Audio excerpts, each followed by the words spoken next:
But we have gone through this series called The Perfect Mix, and we have looked at this. We have been looking at 9 ingredients I believe the Bible is very clear on, that the Bible throws out there, and you guys can lift it, right? Okay. Thank you, guys. That gives me access to that. We looked at 9 ingredients I believe the Bible is very clear on. It goes, these are essential ingredients for a church to thrive, to be the church that God desires for the church to be. You need these ingredients involved. One of the common things, if you've noticed, through these 9 weeks, with the 3 snow weeks in there too, but through these 9 weeks that you had amongst the ingredients was this: how important every one of us plays in a role of making this church the church that God desires for it to be. We all play a critical role because we either play our part or we don't. And if we don't, we hamper the work of the church. So that has kind of been a common theme that has kind of woven through this whole 9-week series of the different ingredients. We all have a responsibility to carry out as individuals in the context of this broader thing called the church. All right. Today, though, here's what we're going to look at. Is I want to ask a very simple question to wrap the series up, and is this: does it really matter? Does any of it really matter? We can come to church, we can here's the ingredients of the church, and you go, yeah, those are nice, blah, blah, blah, it'd be nice. But does it really matter? Does anything hinge on it? Does it affect anyone or anything? Does it really matter? And that's a question I want to look at today, is go, are these just sermons? Are these just messages you hear on Sunday? Is this a thing we show up on Sunday and we do? Or is there an actual impact that relies on what we do as a church? And I'm going to answer that this morning. Here's the thing you saw. When you walked in this morning, hopefully you saw this table with these breads on it. And the reason this came about is Jim Porter came to me, 5 or 6 weeks ago. And Jim has 50,000 ideas every day of the week for me. So this one happened to be good, though. Okay? But he suggested this a few weeks ago as an illustration that might work on the last week. And I went, yeah, that actually would work pretty well to kind of answer this question, does it really matter? And what he did is he baked up these 4 loaves of bread. And what you have is 3 of them are missing an ingredient. One of them has the perfect mix. All right? One of them here has, we'll start with the no sugar one. No sugar, and it's pretty hard. But you have the no sugar. This is the actual ideal one. And if you've ever had Jim's cooking before, he's actually a really good cook. So if you've got his cakes or anything at the pie auction or the pie cake thing, he does good. But you have the no sugar. It's smaller. You can just tell the yeast didn't work in it. And it raised a little, but not quite the way you want. And it's no sugar. It's just not going to taste good. You have the no yeast. Okay? It feels like, silly putty when it gets, hard. That's what that feels like. It's a loaf of bread, but it has no yeast in it, and it's just a solid brick. You have the no salt. And what's interesting about this one is it's actually slightly larger than the regular one. And Jim said, I don't know all this stuff because I'm not a cook. He said the reason for it is salt's the thing that controls the yeast, so it doesn't get out of hand. So when you take the salt out, it actually gets a little bit bigger, and you can imagine what it tastes like with no salt. Okay, it's going to be very bland. It's just not going to be the thing. Here's the thing. Ingredients matter to the final product. The right ingredients matter what type of product you get. And the same thing can be said for the church. All right? What you put into the church, the proper ingredients matter what type of church you get. If you have the right mix, you get a beautiful loaf of bread. If you don't, you get something that looks like this. And when you look at the scriptures, you see a lot of churches who don't get the perfect mix right, that are lacking some major ingredients. Let me just give you a few you see in the scriptures. There is the church in Ephesus. So in the town of Ephesus, there's this church. And in Revelations, it says this about them. It says, but I have this complaint against you. This is Jesus speaking. You don't love me or each other as you did at first. Look how far you have fallen. Turn back to me and do the works you did at first. Okay, this church seems to have just gotten lazy. At one point, they were a church that God looked at and went, you're doing things the way you're supposed to. But now he's kind of going, you're not doing the stuff you once were. It just seems like you've gotten lazy. You need to get back and reconcentrate your efforts doing the things you once did. And we get this church that you go, yeah, this church kind of looked like this one here, where it's still a church, but it's not what it's supposed to be. You get another church in Pergamum. And that church, Jesus says this, he says, but I have a few complaints against you. You tolerate some of those who are teaching like that of Balaam, who showed Balak how to trip up the people of Israel. He taught them to sin by eating food offered to idols and by committing sexual sin. All right? This church you have, basically, they've just let sin kind of go rampant. They've let some leaders in their church that teach people how to sin, and they've gone, that's okay. We'll keep them in the church, and there's no issue with that, and we'll let a sin culture take place here. And I look at that, and you go, that's where you start getting a church that looks like this. And you just kind of go, that's not the church God ever intended you to be part of. All right, you have the church of Sardis. Here's what Jesus says to that one. He says, I know all the things you do, and that you have a reputation for being alive. But then he says this, but you're dead. You have a reputation. Everyone thinks you guys are alive, but I know you. You're dead. He says, wake up. Strengthen what little remains, for even what is left is almost dead. I find that your actions do not meet the requirements of my God. Go back and do what you heard and believed at first. Hold to it firmly again. I look at that church and you go, it's a church that became apathetic. It was a church that must have been really healthy, that people looked to and went, incredible church. And then they got apathetic, and they just started going through the motions. And I look at that one kind of as a no-salt one, where you're going, it actually looks pretty close to that one. It's actually a little bigger. And you go, you could actually look at the two and go, it might be the same thing. But if you taste it, you realize, no, it's not. It's not anywhere close to the same thing. That was this church. This was a church that looked the right way, and Jesus is going, but I know you, and you're dead. And you need to reapply yourselves. You have the church in Laodicea. Here's what he says to that one. He says, I know all the things you do, that you are neither hot nor cold. I wish you were one or the other, but since you are lukewarm water, neither hot nor cold, I will spit you out of my mouth. This one, he's going, you guys have just lost interest. You're just showing up on Sunday. You've lost interest. That's about what it is. And that's what your church has become, is your Sunday attenders, and then you go away and you do whatever. But you're not hot. You're not cold. You don't really care what happens. You're just going to church. And he's going, that's not the church I called you to be. You see, we see examples time and time again in the Bible of churches that didn't have the right mix, that didn't have the right ingredients applied to their body and doing those things on a regular basis. Now, there is a church in the Bible, Acts 2. That everybody likes to reference. How many of you have heard of Acts 2 church before? You'll hear, the minute I read this, you'll have heard this 20 times in this church. This one always gets referenced, and I'll tell you why. It looks like a real loaf of bread. It looks like the church everybody desires to be part of. It looks like the church God desires the church to be. Here's how it's described in Acts 2. It says this, all the believers devoted themselves to the apostles' teaching, to the fellowship and the sharing of meals, including the Lord's Supper, and to prayer. A deep sense of awe came over them all, and the apostles performed many miraculous signs and wonders. And all the believers met together in one place and shared everything they had. They sold their property and possessions and shared money with those in need. They worshiped together at the temple each day, met in homes for the Lord's Supper, and shared their meals with great joy and generosity, all the while praising God and enjoying the goodwill of all the people. And each day the Lord added to their fellowship those who were being saved. Okay? That sounds like the church you want to be part of, does it not? You're going, I read the first four and I go, I have no real interest. They don't even sound fun to be part of. They sound like, yeah, if I attended there, I'd be like, okay, I'm not attending there again. The last one I go, you'd walk into that culture and you'd be like, whoa, that's what I thought church should be. And that's the one we like to reference. Why? That's where we desire to be. So let's go back to the first question, which I asked this morning, which is this. Does it really matter? Does the church really matter? Does the ingredients and getting the right mix matter? And I would tell you absolutely. And I'm going to give you 3 reasons why I believe it matters. Does it really matter? Absolutely, because you need it. Reason number 1, you need to be part of a healthy church. Every one of us needs to be part of an encouragement, an encouraging environment of the church that we see in the scriptures. A place that is kind of like your refuge, your place to be built up. Because here's the reality of the world. We live in a depressing world. Do we not? If you actually just take time and think about it and view life around you, it's pretty depressing. This week I took a field trip with my kids' class on Thursday to the Oklahoma City bombing memorial. And you go over and you see that thing, and one of the kids' uncles actually was in the building, so he actually toured with us the whole time.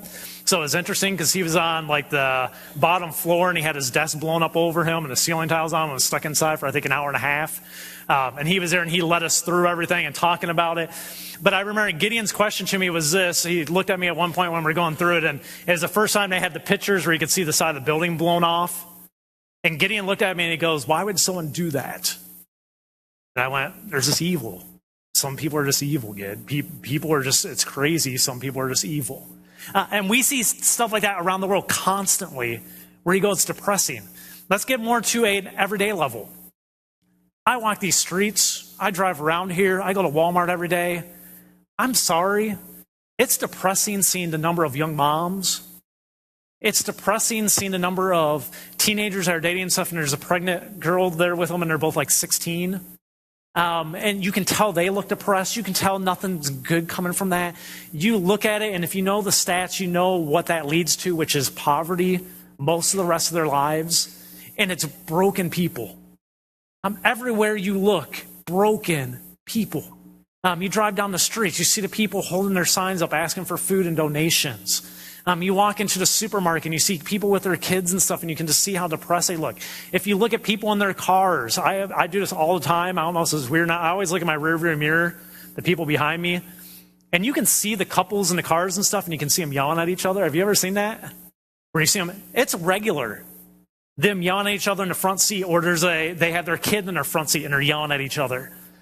And you look at society, and at times you start to get overwhelmed, or I do at times, and you go, how do you combat this? How do you combat this? It's like everything's fallen in. How do you stop this cycle from happening? And we live in a depressing world. And the thing is, we're all affected by it. It affects all of our lives, whether we know someone that's in that place, or in likelihood, we're broken as well. And we have our own struggles and the things we're struggling through. And the reason you need a church that's healthy is this. It's a place that's a refuge. It's a place that you can find hope where you can't find it anywhere else in society. It's a place where you go, there is a future beyond this place. There is an answer to all of this selfishness and all this brokenness and all this failure and all this guilt that people carry around. There's actually an answer to it. And the place you find it is in a healthy church. So when I say, does it matter that we have a healthy church with the right mix? Absolutely, because you need to be part of one. Why? You need to pick me up. You need to be encouraged. When you come in here on Sunday mornings, I want you to leave here at times going, I can make it through another week, and I'm here to be God's workman. I'm here to do his work. It's Peter. Feed my sheep. Feed my sheep. It's when you come in here on Sunday, sometimes I feel it. You come in, you're just kind of like, I don't know if I can feed any more sheep. I just don't know if I can do it anymore. And then you leave and you're around God's people and you go, yeah, I can. That's what the church is supposed to be. It's supposed to be a refuge. It's supposed to be a place of encouragement. Picks you up. If you don't have the right mix and we're something other than that, it's not going to be. And then church just becomes church. Okay, we don't need church. Let me ask it again. Does it matter? Does it matter we have a healthy church? Absolutely, and I'll tell you why. Because the spiritually lost need it. The spiritually lost need a church. They do not need a social club. All right? The lost people out there, when I say spiritually lost, if you're not part of church and you don't know the language, what I mean is this. People who don't know Jesus Christ and don't have a hope beyond this world. The spiritually lost. The people who go, the only hope you have is the materialistic things that you have around you, which you know when you die, they're gone. The spiritually lost are people that don't have a future hope. And they don't need a social club. They don't need a place where they can come and just have some friends like they can anywhere else. We're not to be competing with social clubs in the world. They do not need a political organization. Meaning by that, the church is not supposed to be this place of politics where you come in and the whole purpose of church is so I can gain control over people and have a higher position in the church so people look at you and give you accolades so you can feel better about yourself. They're not looking for a political organization. That's not what they're looking for. They're not looking for a code of conduct. Christians, I know we don't like to hear this one, but hey, the lost world out there isn't looking for you to tell them everything they're doing is wrong. That's not what they're looking for. They're looking for hope. And the church is a place that can give them that hope. The church is a place that provides that and go, there's something better than this life you're living. There is a hope. There is redemption beyond the life you're living. That's what the church is for. The lost need a church. The lost, when they walk in, they better not come looking and be hungry and find one of these loaves at a church.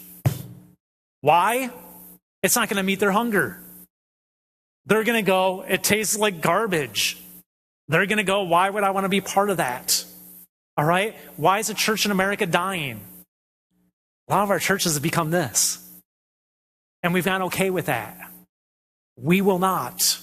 We cannot. Because the lost need us. All right? Is there a purpose? Oh, what's it really matter? My last thing would be this. Yes, it does, because God demands it. All right? As a Christian, let me tell you this. God demands that we are a biblical church. He demands it. It's not a maybe you will be, maybe you won't. God demands it. That's why he shouts out those 4 churches in Revelation. There's actually 7 of them. But he says to those 7, here's what's wrong. Get back to what you're supposed to be doing. Why? Because he demands us to be the church he calls us to be. God deeply desires to have you transformed and the church transformed by the Spirit of his. He desires for your life to not be the life you used to live, to actually be transformed, to become something different, to become a godly person. He desires the church you belong to, not to just be an organization, but to be a living, active place of hope with the Spirit of God functioning within it through his people. That's what he desires. Paul says it like this. I find this very interesting. 1 Corinthians chapter 9, Paul says this. He says, don't you realize, and he's kind of talking about his life.